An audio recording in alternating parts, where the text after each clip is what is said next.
Hello student, मैं एकता सिंह आप सभी का ज्ञान चैतन्य चैनल में बहुत बहुत स्वागत करती हूँ। आज के इस वीडियो में हम मौर्यकालीन सामाजिक व्यवस्था के बारे में देखेंगे। इसके अंतर्गत हम देखेंगे किस प्रकार से समाज डिवाइड था, कौन कौन से वर्ग वहाँ पर उपस्थित थे। मौर्य काल में दास प्रथा के बारे में देखेंगे। इसके अलावा कौन कौन सी ऐसे स्त्रियों के लिए नियम कानून थे जो उस समय निभाए जाते थे, यानी कि स्त्रियों की स्थिति के बारे में देखेंगे। और उत्तराधिकार के नियम और सन्यासी, इन सभी के बारे में आज यहाँ सामाजिक व्यवस्था के रूप में हम देखेंगे। तो शुरू करते हैं।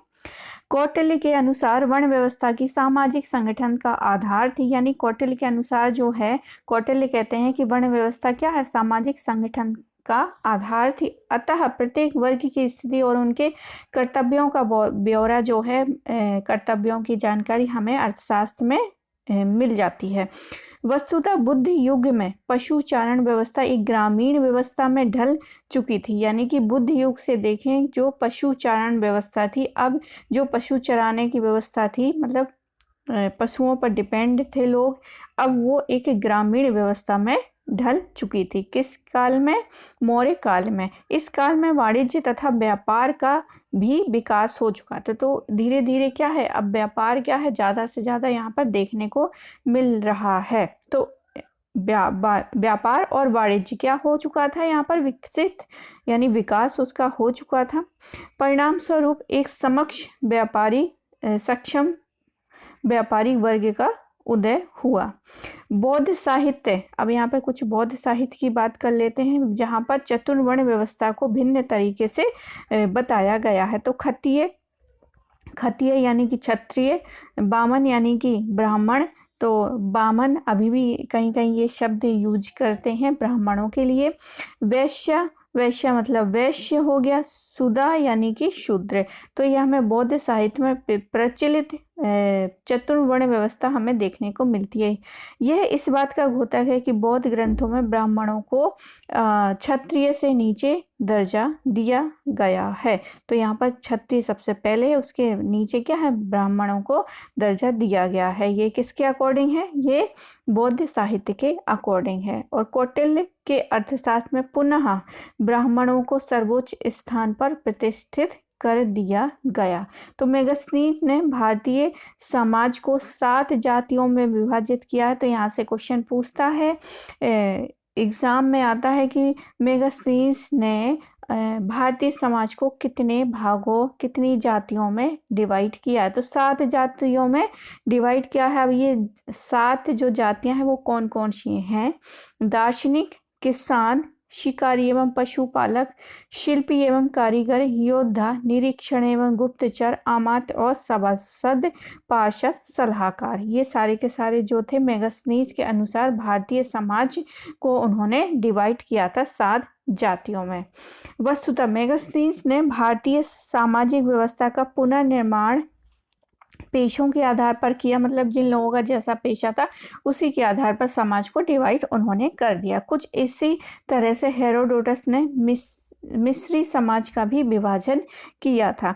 तो उन्हीं की देखा देखी करके मेगस्थनीज ने भी भारतीय समाज को डिवाइड किया है, वो भी 7 जातियों में। मेगस्थनीज का ये भी मानना है कि कोई भी अपनी जाति से विवाह नहीं कर सकता था और ना ही अपना पेशा बदल सकता था, लेकिन ये एक अपवाद है। इसके अपवाद दार्शनिक या ब्राह्मण थे। उदाहरण के तौर पर जंगल के पास रहने वाले ब्राह्मण बढ़ई का काम कर सकते थे। यदि मतलब यहाँ पे ये बताया गया है कि वो कहते हैं कि सिर्फ जाति के बाहर विवाह नहीं कर सकते थे और ना ही अपना पेशा बदल सकते हैं। इसके अपवाद में वो यहाँ पर बताते हैं कि जंगल के पास रहने वाले जो ब्राह्मण हैं वो बढ़ई का काम कर सकते हैं, क्योंकि वहाँ पर लकड़ी उपलब्ध है। लकड़ी उपलब्ध इतनी ज़्यादा होने से वो ब्राह्मण जो है बढ़ई का भी काम कर सकते थे। यदि इस इलाके में पुरोहितों की संख्या ज़्यादा हो, आगे मनु संहिता में भी वक्तव्य है कि ब्राह्मणों को नीची जाति के साथ वैवाहिक संबंध स्थापित करने की छूट दी गई है। तो यहाँ पे कुछ अपवाद भी बताए गए हैं। आगे देखते हैं हम सबसे पहले ब्राह्मण को, जो कि अर्थशास्त्र के अकॉर्डिंग सबसे पहले उसमें रखा गया है। तो मेगस्थनीज ने जिस दार्शनिक वर्ग का उल्लेख किया है वह ब्राह्मण वर्ग ही था, जिसे दार्शनिक को दो श्रेणियों में बांटा गया है। तो मेगस्थनीज भी सबसे पहले दार्शनिक की बात करता है जिसको वो दो श्रेणी में बांटता है, एक है ब्राह्मण और दूसरा है श्रमण। ब्राह्मणों के बारे में मेगस्थनीज कहता है कि वह गृह त्याग करके विद्या अध्ययन करते थे, जो 37 वर्ष तक ये इनका अध्ययन कार्य चलता था। यह तथ्य मनु संहिता से भी मिलता जुलता, मतलब मनु संहिता भी यही कहता है कि जो ब्राह्मण है गृह त्याग कर 37 ईयर तक क्या है अपना अध्ययन करेगा। तो मनु संहिता भी यही कहती है। इसके अनुसार कोई भी ब्राह्मण 36 वर्षों तक ब्रह्मचर्य के काल में रहता है। मेगस्थनीज के अनुसार ब्राह्मण 36 वर्षों के पश्चात गृहस्थ जीवन में लौट आते हैं। आगे है, वे मांस खाते थे परंतु उन पशुओं का नहीं जिनका उपयोग श्रम कार्यों में होता था। उन्हें कई पत्नियां रखने की अनुमति थी, परिणामतः वे बहुत सारे बच्चे पैदा करते थे। स्त्रियों को दर्शन के ज्ञान से वंचित रखा जाता था। आगे है, फिक महोदय ने ब्राह्मणों को दो वर्गों में विभाजित किया है। समकालीन साहित्य में भी ऐसा ही है। तो दो ब्राह्मण कौन कौन से थे? फिक महोदय के अनुसार दधीची और सतलक्षण और दधीची जो होते थे वो शिक्षित तथा रूढ़िवादी ब्राह्मण होते थे। वे शिक्षक और पुरोहित का काम करते थे। और शतलक्षण जो हैं ये ब्राह्मण सांसारिक या अज्ञानी होते थे, जो भविष्यवक्ता की भी भूमिका निभाते थे। आगे है, फिक ने श्रमणों को कई श्रेणियों में विभाजित किया है। इनमें हिवावोई सबसे आदरणीय थे और तपस्वी का जीवन व्यतीत करते थे। दूसरी श्रेणी में चिकित्सक तथा तीसरी श्रेणी में सगुनिया यानी ओझा या जादूगर हुआ करते थे। तो यहाँ पर जो है दो श्रेणियों में बांटे गए। तो यहाँ पर हमने देखेगा कि किस प्रकार से ब्राह्मण है और श्रमण, ये ब्राह्मण की ही कैटेगरी होती थी या कहें दार्शनिकों की ही कैटेगरी हुआ करती थी, और इनका काम यहाँ पर बताया गया है। आगे है, मेगस्थनीज तथा डायोडोरस के अनुसार दार्शनिक कर से मुक्त थे। मतलब ये जो ब्राह्मण हैं या दार्शनिक हैं ये सारे के सारे, इनको कोई टैक्स नहीं भरना पड़ता था। दार्शनिक को कर से मुक्त रखा गया। ये कौन कह रहा है? मेगस्थनीज कह रहा है। और डायोडोरस के अकॉर्डिंग वो कह रहे हैं कि दार्शनिक कर से मुक्त हुआ करते थे। परंतु एरियन कहता है कि केवल राजकीय बलि का ही उन्हें भुगतान करना होता था। तो मेगस्थनीज और डायोडोरस कहता है कि कर उनको बिल्कुल नहीं देना पड़ता था, लेकिन वहीं एरियन कहता है कि केवल राजकीय बलि ही दार्शनिक या ब्राह्मण दिया करते थे। मेगस्थनीज के अनुसार गलत भविष्यवाणी करने पर दार्शनिकों को आजीवन मौन रहना पड़ता था। तो यहाँ पर एक दंड का भी प्रावधान है कि अगर ब्राह्मण गलत भविष्यवाणी करते हैं तो उससे क्या हो सकता था? उनको जीवन भर मौन रहने का दंड भी यहाँ पर मिलता था। अब हम बात करेंगे किसानों की। तो किसानों की संख्या सर्वाधिक थी। इसमें बड़ी संख्या में शूद्र शामिल थे। किसान उपज का चौथा भाग कर के रूप में देते थे। इसके अलावा वे एक अन्य भूमि कर भी दिया करते थे। किसानों को हथियार नहीं रखने दिया जाता था तथा खेती का भी एकमात्र कार्य था। उन ग्रामों को कर में छूट थी जहां से किसान फौज में भर्ती होते थे। अब हम बात करेंगे गरड़िया और चरवाहा। तो मेगस्थनीज द्वारा वर्णित यह तीसरी जाति ये खानाबदोश होते थे तथा इन्हीं लोगों को शिकार करने की अनुमति हुआ करती थी। ये पशुओं के रूप में लगान देते थे।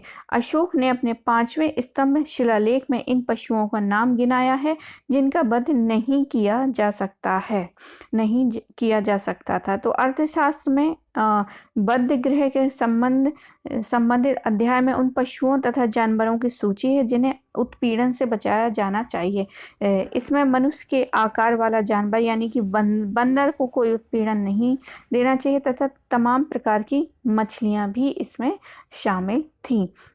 और कुछ पक्षियों पर भी हत्या पर प्रतिबंध लगाया गया था, जैसे हंस हो गई, बतख हो गई, तोता हो गई और मैना। मछलियों को पकड़ना प्रायः निषिद्ध तो था ही, विशेष दिनों में इनकी बिक्री पर भी प्रतिबंध कर रखा था मौर्य काल में।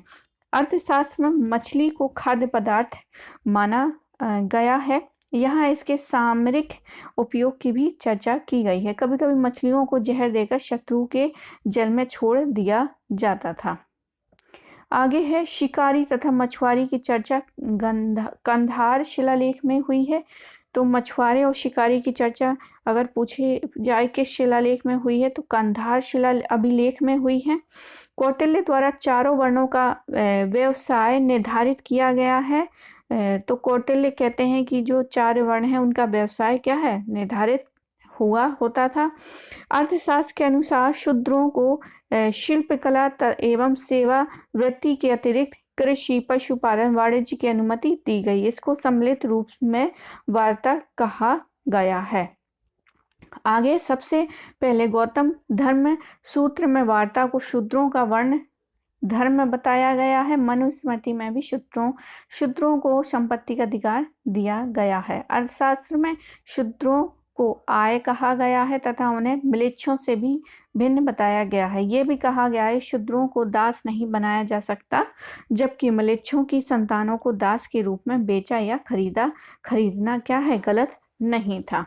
अगला है आगे है ब्राह्मण आदि चार वर्णों के अतिरिक्त विभिन्न कौटिल्य ने इनके अनेक वर्ण संकर जातियों का उल्लेख भी किया है तथा इसे शूद्र सधर्मा कहा गया है।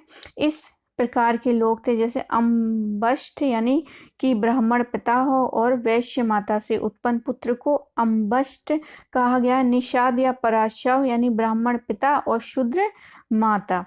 उग्र जो है क्षत्रिय पिता हो गए और शूद्र माता। मागध क्या है, वैश्य पिता और क्षत्रिय माता हो गई, तो मागध हो गया। वैदेहक जो है वैश्य पिता और ब्राह्मण माता। आयोगवा जो है शूद्र पिता और वैश्य माता से उत्पन्न पुत्र को कहा जाता था। चांडाल जो है शूद्र पिता और ब्राह्मण माता को। छत्र जो है शूद्र पिता और क्षत्रिय माता को कहा गया। तो इस प्रकार से जब एक जाति या फिर वर्ण जो है दूसरे में विवाह करता था तो उसकी भी शब्दावली यहाँ पर क्या है, दी गई है। ये किसके अकॉर्डिंग है, कौटिल्य ने इसका वर्णन किया है। आगे है इन सब में चांडाल स्वापक, चांडाल हो गया, स्वापक हो गया और म्लेच्छों को छोड़कर सभी को शूद्र माना गया है और इन तीनों को शूद्र से भी हीन स्थिति में रखा गया है। यानी कि चांडाल, स्वापक और म्लेच्छ ये क्या हो गए, शूद्र की श्रेणी में होते हुए भी ये सबसे क्या शूद्रों से भी शूद्र की श्रेणी में रखा गया है। आगे है मौर्य युग में ऐसी जातियों का भी विकास हो चुका था जिसका आधार कोई विशेष शिल्प या पेशा था। जैसे कि जुलाहा जो उनको तनुवाय कहा जाता था। रजक, धोबी, तनवाय यानी दर्जी, स्वर्णकार यानी सुनार, चर्मकार यानी चमार, कर्ममार यानी लुहार, कुट्टाक यानी बढ़ई इत्यादि। इन सभी का समावेश शूद्र वर्ण में किया गया है तथा उन्हें आर्य जनता का अंग मान लिया गया था। आगे है अर्थशास्त्र के अनुसार न्याय संहिता क्या थी, विद्यमान थी। अब हम दास प्रथा के बारे में देख लेते हैं। तो मेगास्थनीज तथा अन्य यूनानी लेखक जैसे कि डायोडोरस, एरियन, स्ट्रैबो के अनुसार मौर्यकालीन भारतीय समाज में दास प्रथा जो है प्रचलित नहीं थी, परंतु यह गलत तथ्य है क्योंकि बौद्ध ग्रंथ दीर्घ निकाय में 3 प्रकार के तथा विनय पिटक में 4 प्रकार के दासों का उल्लेख मिलता है। तो मेगास्थनीज कहता है कि भारतीय समाज में दास प्रथा जैसी कोई भी प्रथा प्रचलित नहीं थी, लेकिन यह अपवाद है क्योंकि यहाँ पर भी दासों को क्या है बहुत अच्छी तरीके से रखा गया था कंपैरिजन जो मेगास्थनीज जहाँ से आया था वहाँ के कंपैरिजन में। इसलिए मेगास्थनीज को लगता है कि यहाँ क्या है दास प्रथा प्रचलित ही नहीं थी। आगे अर्थशास्त्र में 9 प्रकार के दासों की चर्चा मिलती है, जैसे उदर दास, दंड प्रवीण, ध्वजारत, ग्रह जात, दया गत, लब्ध, कृतु, आत्म, विक्रिय तथा बंधकी कहा जाता है। कौटिल्य ने अस्थायी दास को अहितक कहा है। दासों को अधिकार था कि स्वामी के आय को नुकसान न पहुंचाकर अपनी पृथक कमाई कर सकें। जिस व्यक्ति ने स्वयं अपने को बेचकर दासत्व स्वीकार किया हो उसकी संतान जो है स्वतंत्र यानी कि आर्य ही रहती थी, दास नहीं। यदि स्वामी से किसी दासी की संतान उत्पन्न हो जाए तो यह संतान और उसकी माता दोनों दासत्व से छुटकारा पा जाती थी। दास रुपया चुकाकर भी दासत्व से मुक्त हो सकता था। तो किसी को दास से अपने आप को छुटकारा पाना हो तो उसके लिए भी यहाँ पर क्या है, उपाय बताए गए हैं।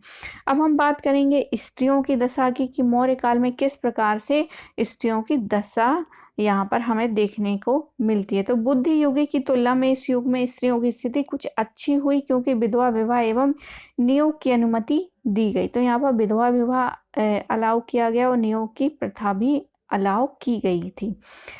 मेगस्त्री तथा अर्थशास्त्र के अनुसार बहुपत्नित्व की प्रथा थी, मतलब एक से ज्यादा पत्नियां हुआ करती थी। मौर्य युग में 8 प्रकार के विवाह क्या हुआ करते थे, प्रचलित थे। दहेज देकर विवाह की प्रथा लोकप्रिय नहीं थी। कौटिल्य द्वारा उल्लिखित 8 प्रकार के विवाह में केवल असुर ही ऐसा विवाह था जिसमें शुल्क प्रदान किया जाता था। नियार्कस ने भी लिखा है कि भारतीय लोग दहेज लिए या दिए बिना ही विवाह करते थे। नियार्कस के अनुसार विवाह के लिए स्वयंवर भी होता था। आगे है कौटिल्य के अनुसार पहले 4 प्रकार के विवाह थे, ब्राह्मण, प्रजापात्य, आर्ष तथा देव। धर्मानुकूल तथा पितृ प्रमाण होते थे। पितृ प्रमाण से आशय है पिता की अनुमति आवश्यक हुआ करती थी। ऐसे विवाह को कौटिल्य ने नियमानुकूल तथा स्वीकार्य बतलाया है। मेगस्थनीज ने आर्ष विवाह का भी उल्लेख किया है। कौटिल्य के अनुसार पुनर्विवाह की प्रथा मौर्य काल में प्रचलित थी। तो पुनर्विवाह जो है मौर्य काल में बिल्कुल प्रचलित था। पुरुष एवं स्त्री दोनों को ही पुनर्विवाह की अनुमति थी, लेकिन यहाँ पर शर्तें भी रखी गई हैं। अब यहाँ पर कुछ शर्तें हैं, सिर्फ यहाँ पर तलाक की भी अनुमति थी, किंतु पहले 4 प्रकार के धर्म में तलाक की अनुमति नहीं हुआ करती थी। 4 कौन कौन से, ब्राह्मण हो गया, प्रजापात हो गया और आर्ष हो गया और देव। इनमें क्या है, तलाक नहीं होते थे। बाकी जो अन्य हैं उन सब में तलाक की अनुमति जो है हुआ करती थी। अब यहाँ पर पुनर्विवाह की कुछ शर्तें देख लेते हैं। तो पुरुषों के लिए और स्त्रियों दोनों के लिए अलग अलग थी। पुरुषों में भी पुनर्विवाह के नियम थे कि यदि किसी स्त्री के 8 साल तक संतान उत्पन्न नहीं होती है तो यदि स्त्री बांध हो या पति 8 साल के पश्चात क्या कर सकता था, विवाह कर सकता था। यदि स्त्री के मृत संतान पैदा हो या 10 साल बाद अगर स्त्री से मतलब बिल्कुल मृत संतान प्राप्त होती थी तब भी क्या है, पुरुष विवाह कर सकता था। और ये कितने साल बाद, 10 साल बाद कर सकता था। सिर्फ कन्या उत्पन्न करने पर 12 साल बाद क्या है, विवाह कर सकता था। कौन, पुरुष। अब यहीं पर स्त्रियों के भी पुनर्विवाह की शर्तें हैं, जैसे कि पति की मृत्यु होने पर कर सकती थी पुनर्विवाह, पति के जीवित होने पर भी कर सकती थी, लेकिन यहाँ पर कुछ शर्तें थी, जैसे कि निसंतान होने पर अगर उसका पति उसको संतान नहीं दे सकता तो वो पुनर्विवाह कर सकती थी, अथवा पति के विदेश जाने पर 1 साल बाद क्या कर सकती थी, विवाह कर सकती थी। लेकिन यदि राजपुरुष बाहर गया है तो उसकी मृत्यु के पश्चात ही पुनर्विवाह हो सकता था। आगे और बात करेंगे, पति के प्रव्रज्या ग्रहण करने पर भी क्या है, पुनर्विवाह हो सकेगा। तलाक के लिए स्त्री के लिए पति का दुष्चरित होना, परदेश जाना, राजद्वेषी होना, पति का पतित होना तथा नपुंसक होना आवश्यक माना जाता था, तभी क्या है स्त्रियों को तलाक लेने की अनुमति हुआ करती थी। कौटिल्य पुनर्विवाह की मान्यता निकट संबंधियों से ही देता था। मतलब कौटिल्य ये कहता है कि पुनर्विवाह करना है तो अपने निकट के संबंधियों से ही विवाह क्या है, होना चाहिए। पुनर्विवाह की व्यवस्था के बावजूद ऐसी विधवाओं की सत्ता थी जो पुनर्विवाह न करके स्वतंत्र रूप से भी जीवन व्यतीत कर सकती थी। कौटिल्य ने ऐसी स्त्रियों को छंदवासिनी यानी स्वतंत्र रूप से रहने वाली कहा है। आगे है संभवतः ऐसी स्त्रियां भी पुनर्विवाह नहीं कर सकती थीं जो धनी हैं। कौटिल्य ने ऐसी विधवा के लिए आढ़ाय विधवा शब्द का प्रयोग किया है। आगे है कौटिल्य ने अर्थशास्त्र में परिव्राजिकाओं यानी सन्यासियों का भी उल्लेख किया है जिन्हें समाज में सम्मानित स्थान प्राप्त हुआ करता था। इसके लिए यहाँ कृत सकारा शब्द का प्रयोग मिलता है। आगे अर्थशास्त्र के अनुसार विवाह के लिए स्त्री की उम्र क्या है? 21 साल तथा पुरुष की उम्र स्त्री की उम्र 21 साल तथा पुरुष की उम्र 16 साल होनी चाहिए। एक सेकंड, ये यहाँ पर क्या है, कुछ गड़बड़ है। हाँ, तो यहाँ पर क्या है, 21 नहीं है, ये गलत है। यहाँ पर 12 साल है स्त्री की और पुरुष की जो उम्र है वो 16 साल। तो यहाँ पर क्या है, गलती से ये लिख गया है, मतलब उल्टा लिख दिया।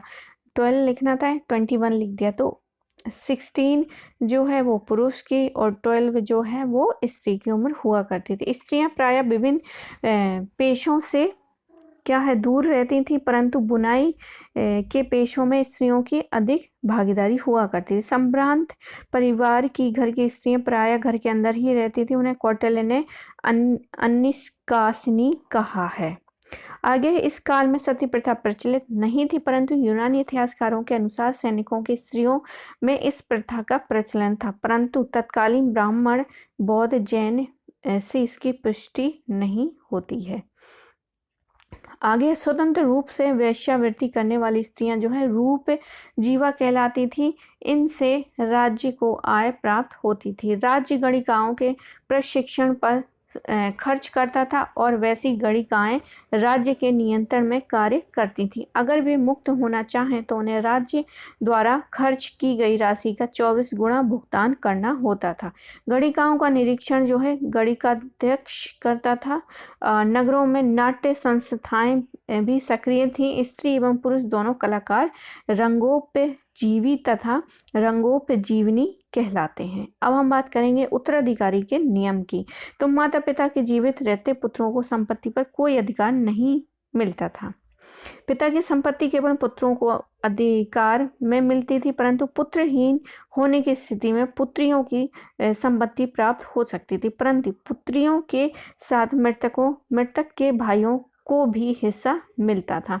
मेगास्थनीज में लिखा है कि पिता का उत्तराधिकार पुत्र को मिलता था, यद्यपि जायज कारणों से उसे उत्तराधिकार से वंचित भी किया जा सकता था। अब यहाँ पर विभिन्न प्रकार के पुत्र हैं जो कि कैसे उत्पन्न होते थे, तो उसके बारे में मतलब एक प्रकार से यहाँ पर शब्दावली दी गई है। तो औरस मतलब एक स्वाभाविक पुत्र जो उत्पन्न होता है नॉर्मल तरीकों से, जो एक परंपरागत तरीके से उत्पन्न हुआ है, वो उसको औरस पुत्र कहा जाता था। पुत्रिका पुत्र उसको कहते थे जो वैध पुत्र नहीं रहने पर पुत्र उत्पन्न करने के लिए प्रयुक्त कन्या का उपयोग किया जाता था, उसके पुत्र को पुत्रिका पुत्र कहते थे। दंत यानी विद्यमान गोद लिया गया, दंत यानी कि किसी का भी पुत्र गोद ले लिया गया। उपगत जो है जो स्वयं किसी पुत्र बनने की इच्छा करे तब उसको गोद लिया गया हो। कृतज्ञ बिना विधि मान्य संस्कार के गोद लिया गया। क्रीत जो है खरीद कर बनाया गया पुत्र है। क्षेत्रज जो है पुत्र उत्पन्न करने के लिए नियुक्त किसी दूसरे व्यक्ति का अपनी पत्नी से उत्पन्न पुत्र क्षेत्रज कहा गया है। उपवृद्ध जो है माता पिता द्वारा व्यक्त पुत्र है। उपवृद्ध कनीक जो है विवाह पूर्व किसी कन्या से उत्पन्न हुआ हो पुत्र। सहोड़ यानी कि वह पुत्र जो विवाह के समय कन्या के गर्भ में हो। पौन भर्व यानी पुनर्विवाहित स्त्री का पुत्र। तो ये बहुत इम्पोर्टेंट शब्दावली है। अभी यूजीसी नेट जो एग्ज़ाम होता है उसमें इसी तरह के क्या है आपसे क्वेश्चन पूछे जाते हैं, तो इसको आप एक दो बार देख लीजिए। आगे हम बात करेंगे सन्यासियों की। तो सन्यासी भी इस समय हुआ करते थे। वैदिक काल में घूमने फिरने वाले लोगों को सन्यासी या चरक कहा जाता था। बाद में सन्यासियों को परिव्रजक, निग्रंथ तथा जटिलिक कहा गया है। इन विभिन्न संप्रदायों के सन्यासियों को श्रमण ब्राह्मण कहा गया है। अंग्युत्तर निकाय में परिव्रजकों के 2 वर्णों का उल्लेख है, एक है ब्राह्मण और आंतिथियाय यानी कि अन्य वेदोत्तर सन्यासी कहे गए हैं। ब्राह्मण परिव्रजों को वादशील, विदंड और लोकायत कहा जाता है। स्ट्रेबो ने दार्शनिकों की एक श्रेणी को प्रामाणिक यानी प्रमाणिक कहा है। ऐसे दार्शनिकों को शास्त्रार्थ ज़्यादा पसंद हुआ करता था। गौतम ने चौथे आश्रम में जीवन व्यतीत करने वाले व्यक्ति को वैरवानस कहा गया है, जो वानप्रस्थ के समानार्थी प्रतीत होते हैं। तो ये कुछ मौर्य काल की सामाजिक व्यवस्था थी। इसके अंतर्गत हमने मेगास्थनीज के 7 जातियों के बारे में देखा, स्त्रियों की दशा के बारे में देखा, उस समय उत्पन्न जो पुत्रों की शब्दावली है उसके बारे में भी देखा। साथ ही हमने देखा कि उत्तराधिकारी के नियम क्या क्या थे और सन्यासियों के बारे में भी यहाँ पर चर्चा की। तो आई होप आपको ये वीडियो पसंद आया होगा। पसंद आया हो तो प्लीज़ लाइक करें, शेयर करें, सब्सक्राइब करें और पूरा वीडियो देखने के लिए आप सभी का बहुत बहुत धन्यवाद। मिलते हैं अगले वीडियो में, जो कि होगा हमारा धार्मिक मौर्य काल की धार्मिक व्यवस्था।